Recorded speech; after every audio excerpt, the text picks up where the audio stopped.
Hello friends, Jenkins Dota here, bringing you another Dota 2 video on behalf of DotaAlchemy.com/promo code BSJ, and this is going to be the top offlaners in 7.19. And without further ado, let's just get right into it. Number 4, Tiny.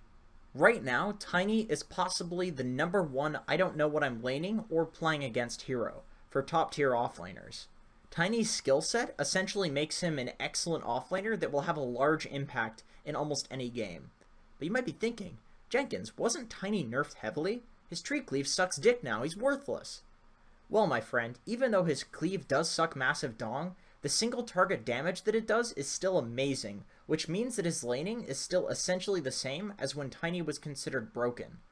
On top of that, the recent changes to his tree throw have essentially made it so that he does a significant amount of burst damage between his toss, avalanche, and tree, and that's all at a range, which is perfect for the sort of role that Tiny likes to play, but not as a carry, as an offlaner. His tree cleave doesn't do as much damage anymore, that is true, but the burst is way more. And really, offlane Tiny has been a thing because he has burst, he has good laning, and he has the fact that his status resistance and innate tankiness make him incredibly good at soaking damage and initiating. Paired with a Treant Protector, Pudge, or any strong 4, Tiny can threaten the enemy team with kills in the laning phase, deny everything with his massive base damage and tree, and then scale into the late game as an amazing traditional initiator/tank offlaner off the back of an amazing laning stage. Number 3, Weaver. Weaver is a hero who traditionally has been played as a carry simply because he's fairly weak going up against multiple heroes due to his squishiness, at least if he's on his own. However, since the offlane meta has been changed to be a high-pressure dual lane scenario, I think even before Weaver was buffed, it's likely that he would see some success as an offlaner, simply because he can be paired with a strong 4 role like Windranger or Treant and completely crush a lane.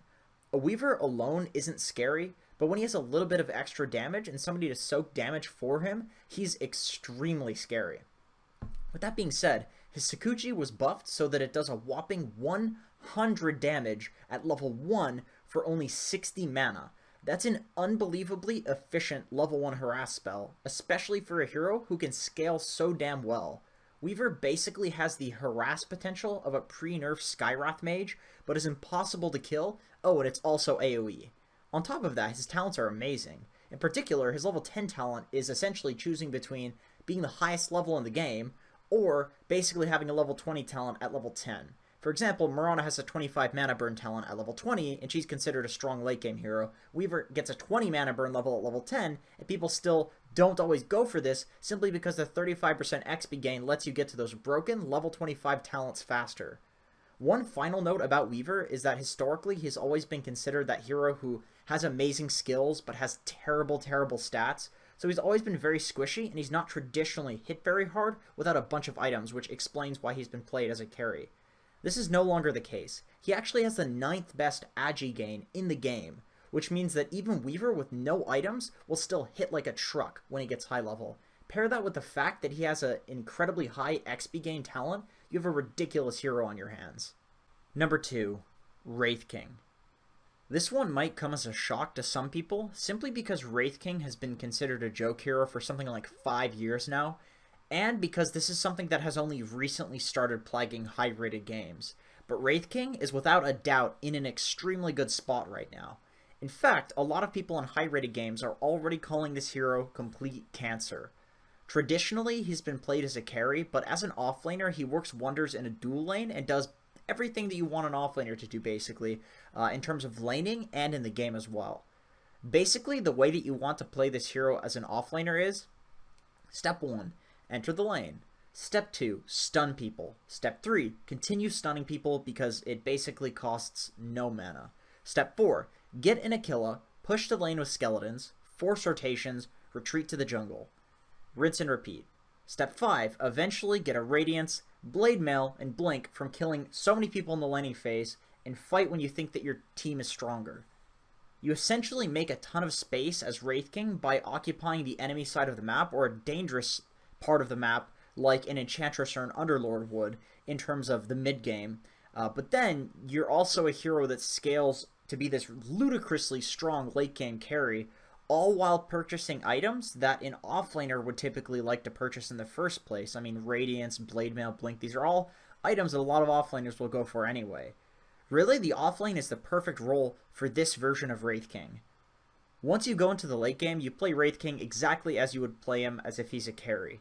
Jump in, soak damage, burn people with Radiance, respawn, soak more damage, and then you probably win the fight. Number 1. Enchantress. Part of me hates to put this hero at the top of the list simply because she was so prolific as an offlaner in 7.18 as well, and I ranked her fairly highly in my previous list, but the hero has not fallen off to any degree post-heal nerf. The mana cost change is incredibly insignificant because the heal is basically the only thing that this hero uses for mana in the laning phase anyway. Aside from that, which obviously isn't a big deal at all, the hero hasn't been nerfed since her last iteration. In fact, the heal actually costs less mana once it's maxed out. And I'd actually argue that she's better now because people are figuring out how to play Enchantress extremely well and how to play around Enchantress in terms of your teammates. And to reiterate the arguments that I made in the previous video, this hero is broken because her heal is basically a free salve on every single creep wave in a meta that is heavily based on harass and sustain in the lanes. Her passive makes her almost impossible to kill at max level because the values are literally higher than they've ever been in terms of attack speed reduction. Her impetus has never done more damage than it does right now, the raw damage is high, and the attack range buff has obviously given the impetus more damage, and then also that gives her extra harass in the laning phase as well, not just impetus damage, so it's arguably better. You could also make a real argument that Enchant is maybe the best spell in Dota right now. One of the best. Maybe the best. So the reason for that is simply because it's one of the most cost-effective purges in the game in terms of mana, in terms of its cooldown, in terms of the gold that it costs. Like, you can go for a Nullifier, which is super expensive, a Necrobook, which means you need to commit to a Necrobook, or you can just get an Enchantress who's already a good hero and have a 15-second cooldown Enchant, which purges and slows. Do you have a Necrophos or Pugna problem? No problem. Just purge their ghosty bullshit. Got a Clinks or Ursa problem? No problem. Purge their attack speed bullshit. To be quite honest, I think the most underrated thing about this hero is the purge on the enchantability. I don't even think it says that it purges in the actual tooltip for the ability. And I see very few people using this hero to counter heroes like Necrolite, Clinks, and Pugna, which, by the way, are all very highly picked heroes at the moment, so this hero is an excellent counter to all of those. And on top of the purge, the ability basically applies a single target Venomancer Gale level slow for a low mana cost and a long duration. That is, it lasts a very long time. And this is on a hero that can simultaneously pump out tons of damage to kill the target that is slowed.